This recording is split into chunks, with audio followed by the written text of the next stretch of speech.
What is up, everyone? Welcome to my book haul video. I am live recording this, and then I will make it a segment on my YouTube channel for people to watch as a video, because I know some people only watch me when I'm live, and some people only watch the videos, and whatever. Now you guys have a choice. Anyway, book haul. I have not done one of these in probably like 5 or 6 months.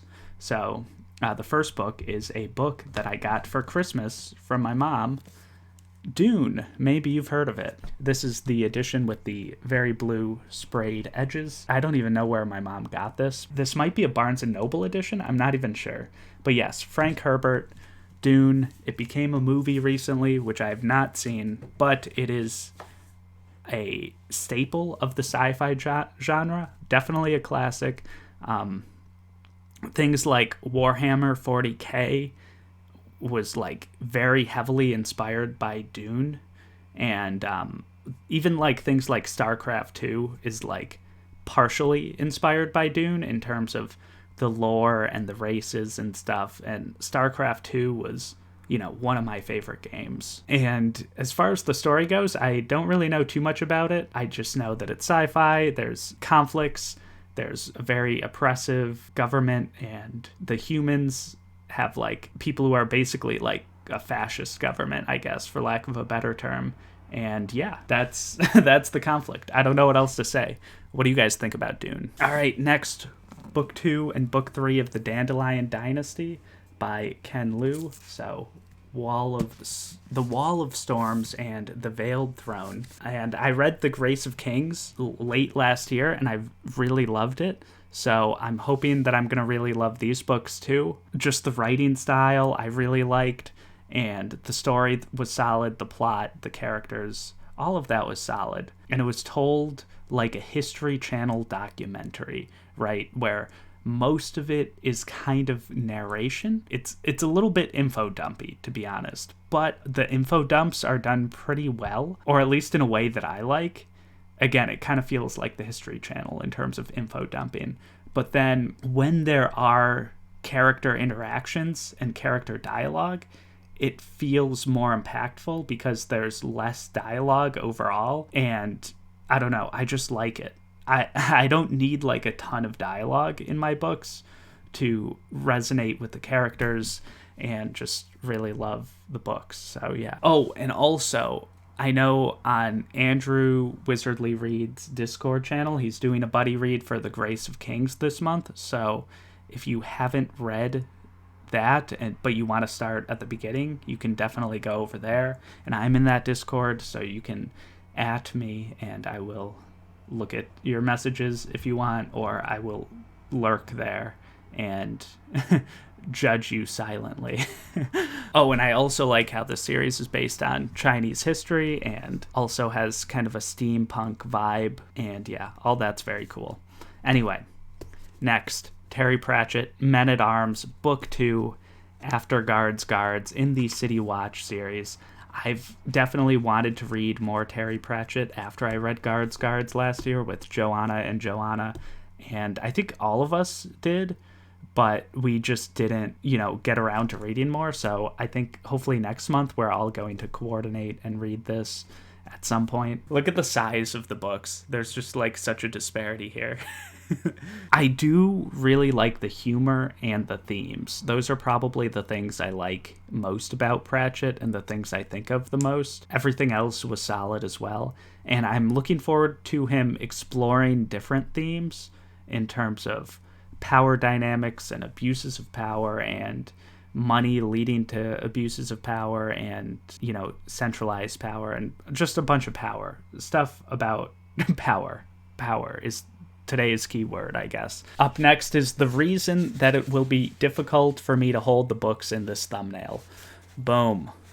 Next 6 books in the realm of the Elderlings. We've got the Live Ship Traders trilogy over here, and then we've got the Tawny Man trilogy here, and I'm almost done with Assassin's Quest, so it should be fun to finish that and then get to a new trilogy. I have liked the realm of the Elderlings so far, so I think I will continue to like it.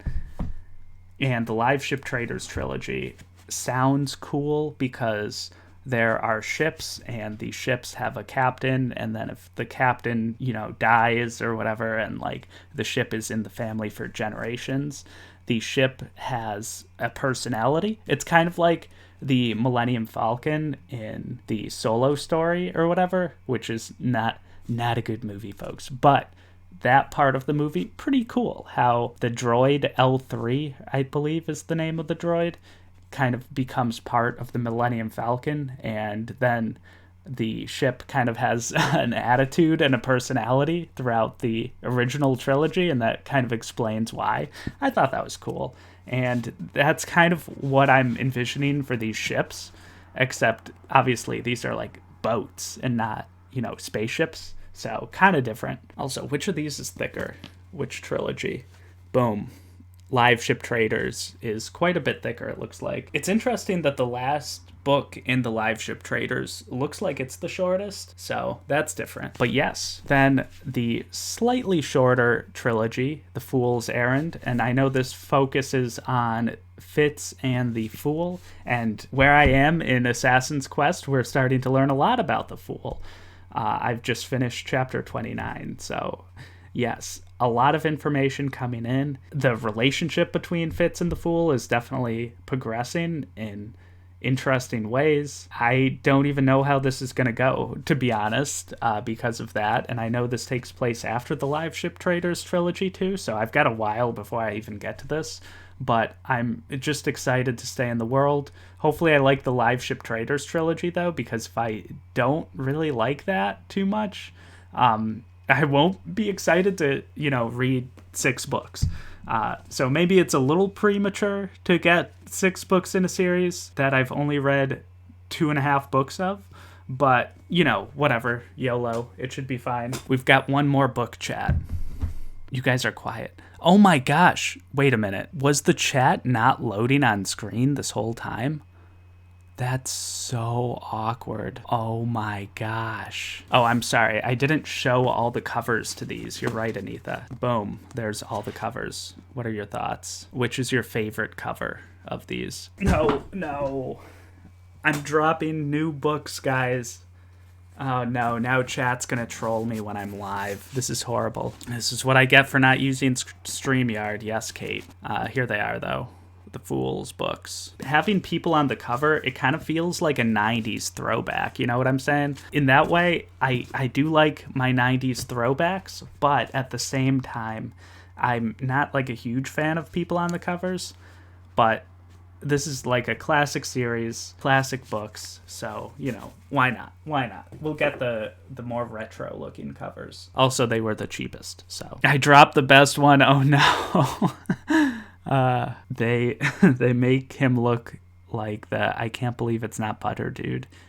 Do they? Yeah, that is one thing about the covers where like he's just like a super pale gentleman, and then in the books he's like a darker skinned gentleman. So yeah, I don't know. That's a little weird. Oh man, I'm so behind on the chat because I didn't see the chat updating. I thought everyone was just silent as I was doing the book review, and I'm like, oh, this is so awkward.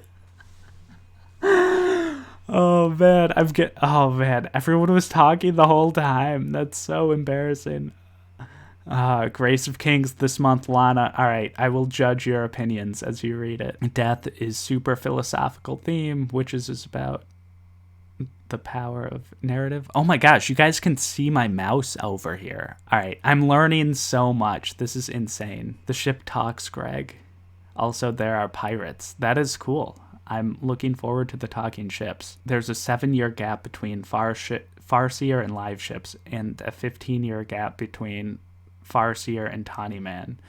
So basically a 7-year gap between all the series, probably. The Fool is super pale. Oh, I thought this was Fitz on the cover. I'm sorry. Wait, is this the Fool? I figured this was like Fitz as an older... Actually, maybe it is the Fool because it says The Fool's Errand. So why wouldn't it be the Fool? I don't know. Yeah, maybe I'm just a dangus. If this is the Fool, then this is a good picture. Fitz is way less stylish. Okay, that's fair. Yeah, Fitz does have no style in her. That's how it seems in the original trilogy.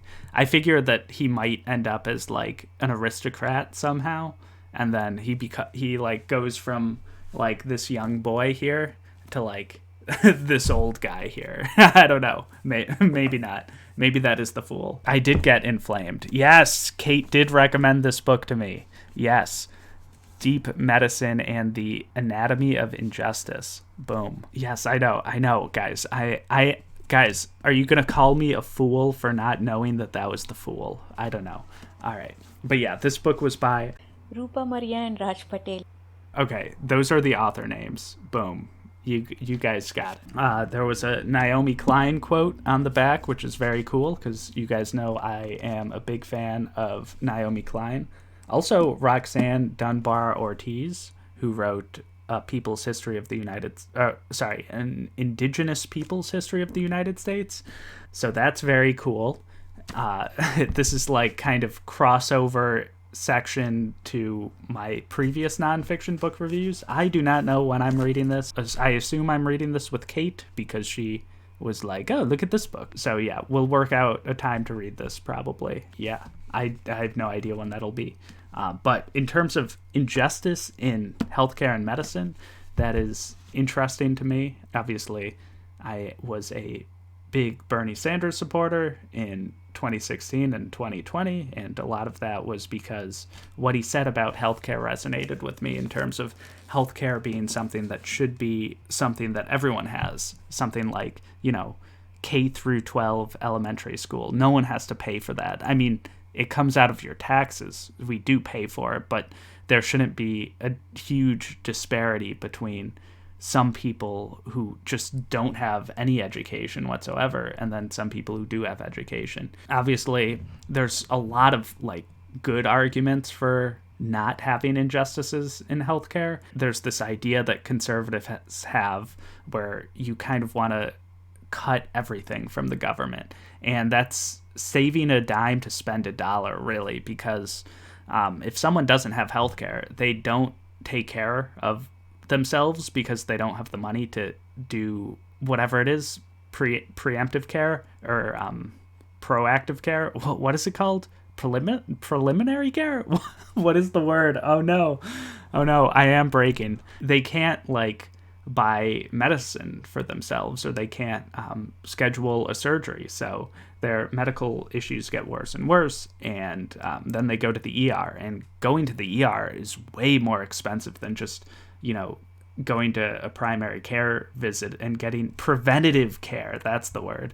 They have to get preventative. Thank you, social teist.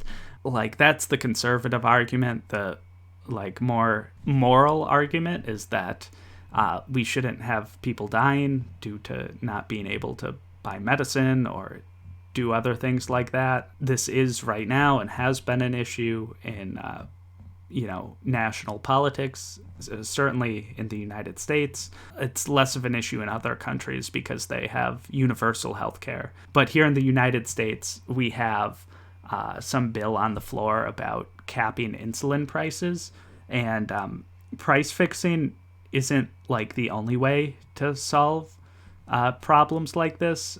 You could have Medicare negotiate for drug prices, and Medicare has huge negotiating power. Obviously, if we had a single payer healthcare system, that they would have just almost unlimited negotiating power for negotiating drug prices. So that's cool.